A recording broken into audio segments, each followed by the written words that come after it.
все-таки место для Хаби Алонсо, который стадион тоже прекрасно знает.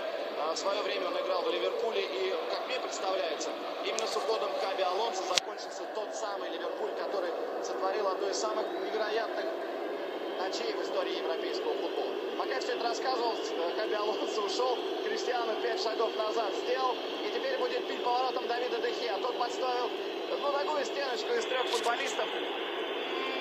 Я бы не сказал, что уже безумно серьезно. Так, Чанкер показал Гиксу, что все по свистку. Итак, Криштиану. Смотрите, как все здорово. Квадрат расчерчен специально для него. Разбег. Роналдо бьет, попадает в стенку. Она не рассыпает.